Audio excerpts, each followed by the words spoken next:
What an amazing me journey. ఎన్ని విషయాలు but చాలా చిన్న వయసులో మీరు ఛాలెంజెస్, నాన్నగారు 99లో చనిపోయారు కదా. తర్వాత ఎలా మీ కుటుంబ బాధ్యతలు, మీరు చాలా ఎంతమంది అన్నదమ్ములు? నాకు కుటుంబ బాధ్యతలు నాకేం లేదు, ప్రాబ్లం ఏం లేదండి. యాక్చువల్గా నాన్న చనిపోయే వరకు అక్కల పెళ్ళిళ్ళని అయిపోయాయి.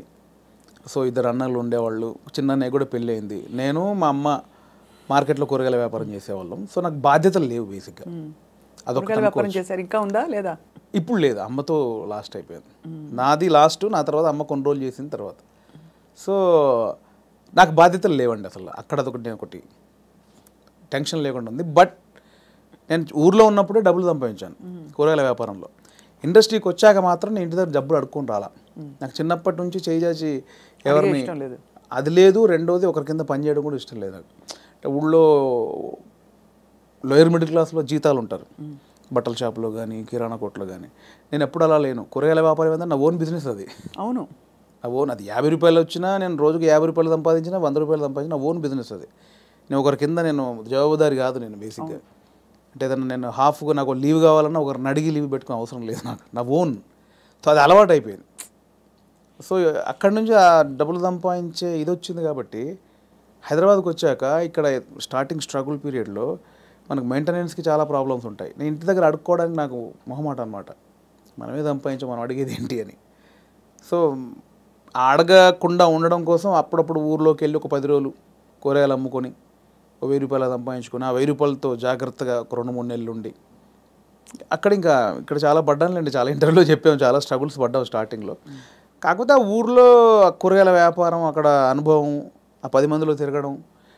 నేను మార్షల్ ఆర్ట్స్ చేశాను. నేను స్టేట్ లెవెల్ 2 టైమ్ ఛాంపియన్. నాకు 96లో సుమన్ గారి చేతుల మీద ఛాంపియన్షిప్ అందుకున్నాను నేను. సో ఆ మెచ్యూర్డ్ అయితే ఉందండి మీ దగ్గర. బ్రౌన్ బెల్ట్ హోల్డర్ అప్పుడు షాओलिन కుంగ్ఫూలో. నాకు ఒక 60-70 స్టూడెంట్స్. కరీంనగర్లో 2nd ప్లేస్ కొట్టాను, కరీంనగర్లో 1st ప్లేస్ కొట్టాను. ఎన్ని రంగాలు మిమ్మల్ని పిలిచే చూడండి. కళ, క్రీడలు. అంటే కళకు అదే నాందండి కరాటే అనేది. అంటే ఊర్లో ఉన్న వాళ్ళకి ఇది కాదు మన లైఫ్. ఇట్లా నా ఫ్రెండ్స్ లాగా ఇక్కడే పవర్ లూమ్స్ నడుపుకుంటూ కూరగాయలు అమ్ముకుంటూ ఇలా కాదు, ఏదో ఉంది అని. ఆ ఉన్న దాంట్లో చేయగలిగింది ఏంటి, ఏదో కరాటే నేర్పుతున్నారని అక్కడికి వెళ్తే అక్కడ టోర్నమెంట్లు, వేరే ప్రపంచం చూశాను నేను అక్కడ. అవును, చూసి దాంట్లో ఫ్యూచర్ లేదనిపించింది. అంటే ఫినాన్షియల్గా కానీ పేరు ప్రఖ్యాతులుగా కానీ దాంట్లో కొంచెం లేదు. నెక్స్ట్ ఏంటి, అక్కడ ఉన్నప్పుడు మన కూరగాయల మార్కెట్లో ఉన్నప్పుడు నేను మాట్లాడే మాటలు విని, నేను వేసే జోకులు కానీ పంచులు కానీ విని అందరు నన్ను బాబు మోహన్ బామ్మర్ది అనేవాళ్ళు. సో అక్కడ చాలామంది సినిమా యాక్టర్ తెలియకుండా ఒకటి నాటు పడిపోయింది. స్కూల్లో మనం మాటలకి, అంటే నేను కామెడీ చేస్తాను వాళ్ళకి తెలుసు, నాకు తెలియదు అది కామెడీని. మీరేంటి డైలాగులు స్కిట్లు చూసి చేసేవారా, సీన్స్ చూసి చేసేవారా? అలా కాదండి, అలా కాదు. స్కిట్లు ఎట్లా అసలు ఫస్ట్ స్కిట్ ఎప్పుడే సార్ చెప్పండి మీరు? అఫీషియల్ స్కిట్ అంటే official skit either on stage or on TV. Official skit 90 అంటే స్కూల్లోనే. స్కూల్ కాదండి, స్కూల్లో అసలు చాలా సిగ్గు నాకు. అంటే బ్యాక్ బెంచ్ అనమాట. బ్యాక్ బెంచ్లో తోపునే, చాలా సిగ్గు నాకు స్కూల్లో. అది రాగా ఇండస్ట్రీకి వచ్చాక వచ్చింది అది. స్కూల్లో చాలా సిగ్గు అండి. స్కూల్లో యాక్టివ్గా ఉండి పాటలు పాడి అదేం లేదు. ఆ టైప్ కాదు. బ్యాక్ బెంచ్లో మనం కూర్చున్నామంటే ఒరిజినల్ స్టేజ్ ముందు ఎంతమంది ఉంటారో దానికి డబుల్ ఉంటారు. అక్కడ సూపర్ స్టార్ని. కానీ చిన్న మైక్ అంటే శివరు ఆ భయాలు నాకు ఇండస్ట్రీకి వచ్చాక పోయింది అది. సో అలా అయితే ఆ లెక్కన ఫస్ట్ స్కిట్ ఎప్పుడు వేశారు? నేను నా 10th ఫస్ట్ మైక్ బట్టి చిన్న అఫీషియల్గా వచ్చిన పర్ఫార్మెన్స్ లాంటిదంటే మా 10th క్లాస్లో మీకు ట్యూషన్కి వెళ్తాను చూసారా, గవర్నమెంట్ స్కూల్లో చదివే పిల్లలు. అవును, మ్యాథమెటిక్స్, సైన్స్, ఇంగ్లీష్కి ట్యూషన్కి వెళ్తారు. సో ఆ ట్యూషన్కి వెళ్ళే ప్రాసెస్లో ఆ స్కూల్లో పాట పాడాను నేను. నాకు 2nd ప్లేస్ వచ్చింది, మా ఇంకో అమ్మాయికి 1st ప్లేస్ వచ్చింది.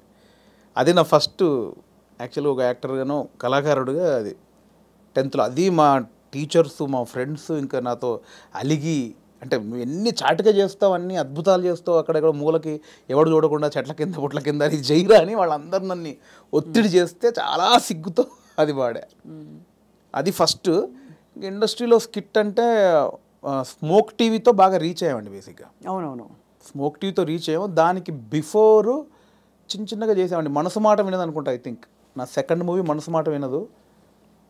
దుర్గం చెరువులో ఆడియో ఫంక్షను. అప్పుడు ఏంటంటే అప్పుడు కూడా నాకు సిగ్గు. బట్ యూనిట్లో నా అల్లరి, నా గోలకు అందరూ ఫ్యాన్స్.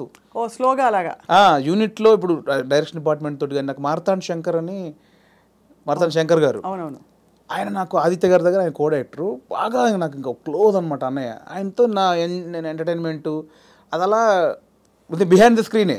ఇందాక బ్యాక్ స్టేజ్ అన్నది అలా కెమెరామెన్ కానీ డైరెక్టర్ కానీ ఆదిత్య గారు కానీ శంకర్ అన్న కానీ ఇంకా వేణుగాడు ఉన్నాడంటే రచ్చ. అందులో వేణుగాడు రెండు అంతే. ఇంకా ఆ నైట్ చచ్చిపోవాల్సింది ఒక్కొక్కటి నవ్వి అలా ఉండేది.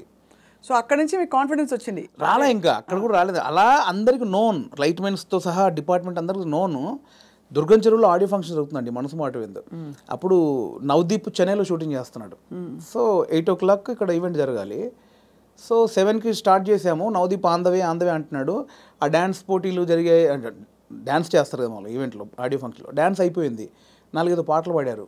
అక్కడ నవదీప్కి గంట లేట్ అయింది ఫ్లైట్. సో మీడియా అంతా వెయిట్ చేస్తున్నారు, హీరో రాలా. ఎలా అన్నీ ఫుల్ఫిల్ చేశారు, అన్ని స్పీచ్లు అయిపోయినాయి. ఇంకా ఒక అరగంట పడుతుంది ఆందవే అంటే టక్మని నాతో పాటు వెంకీ ఉన్నాడు, పొట్టే వెంకీ.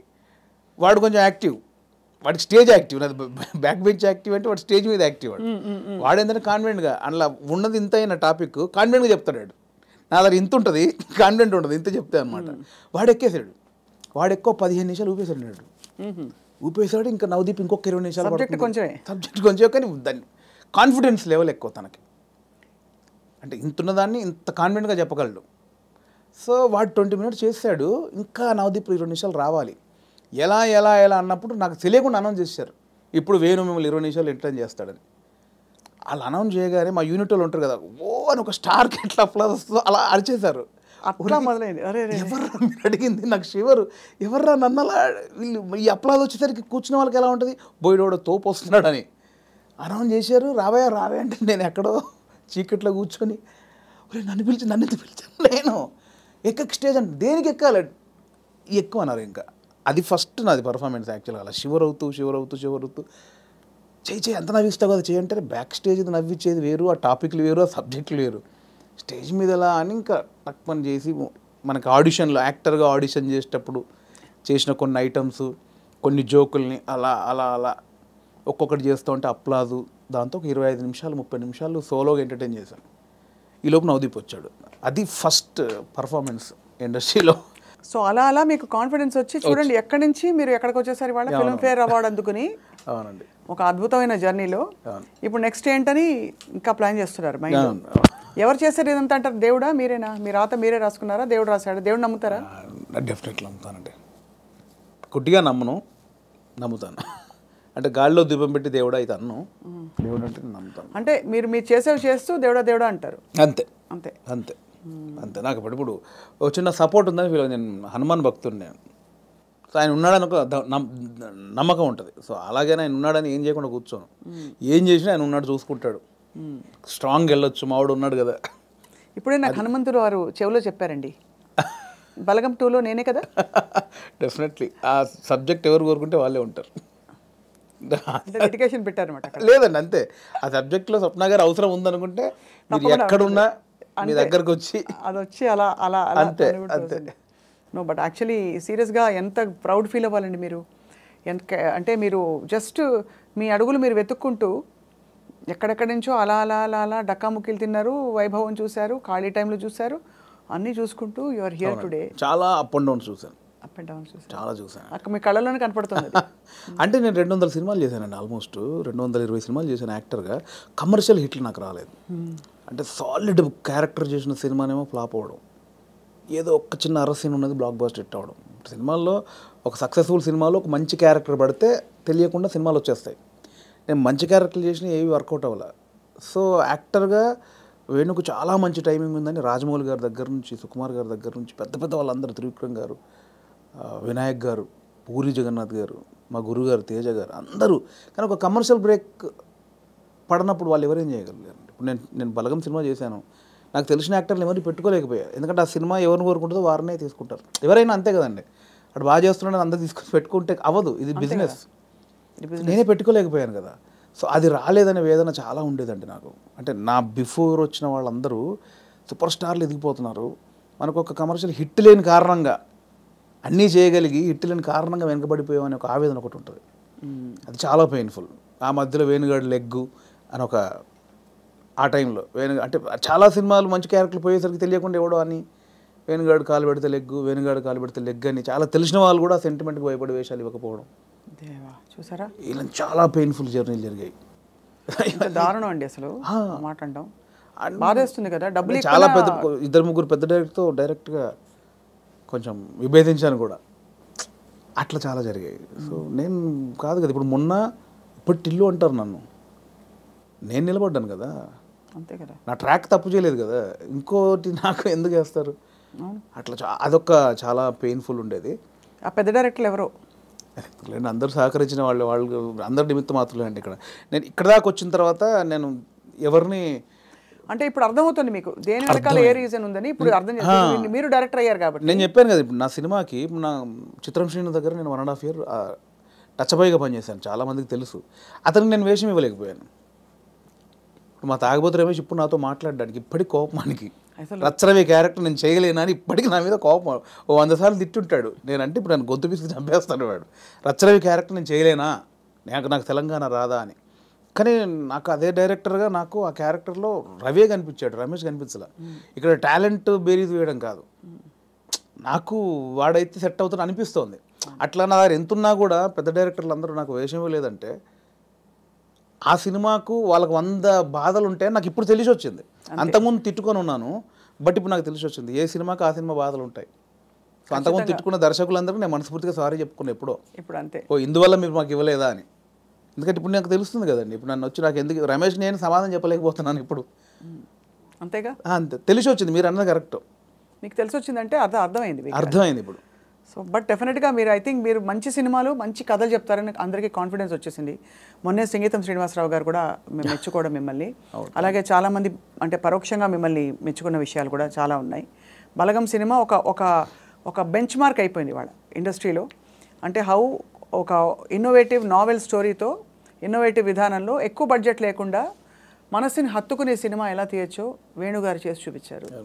దానికి గాను మీకు ఫిల్మ్ఫేర్ అవార్డుతో పాటు మా అందరి తరఫు నుంచి thank you so much for opening the doors. చాలామంది మీలాగా ఇప్పుడు ఔత్సాహికులు గివప్ చేయకుండా ఖచ్చితంగా మీలాగా ప్రయత్నించుకుంటూ వాళ్ళ దారి వెతుక్కుని ఇండస్ట్రీ ఎంత పెద్దదో ఎంత సముద్రమో ప్రూవ్ చేసి చూపించారు వేణుగారు. థ్యాంక్ యూ అండి, thank you so much. Congratulations once again. Thank you. And మీ ఇంటికి ప్రతి కిటికీలో మేము వచ్చి ఇలా కనపడుతూ ఉంటాం అనమాట అప్పుడప్పుడు. అంటే వెతుకుంటుంటే మీరు అలా రైటర్ అలా రాసుకుంటూ ఉంటారు కదా, అప్పుడు మేము వచ్చి ఇలా అలా అంతసేపు అలా ఏమి రాసుకోవడాలు ఉండవండి. అంతేనా? అంతసేపు రాసుకోవడాలు ఏమి ఉండవు. ఆ రాసిన తర్వాత అది ఎప్పుడు జరుగుద్దని చూసుకోవడాలు ఉంటాయి తప్ప అవి ఉండవు. అది అంతా ఒక సెటప్ అయిపోతే దాన్ని ప్రాసెసింగే టైం. ఎప్పుడైనా ఎక్కువ గ్యాప్ లేకుండా నెక్స్ట్ సినిమా ప్లాన్ చేసేయండి వేణు గారు. షూర్ అండి. Thank you so much. Thank you.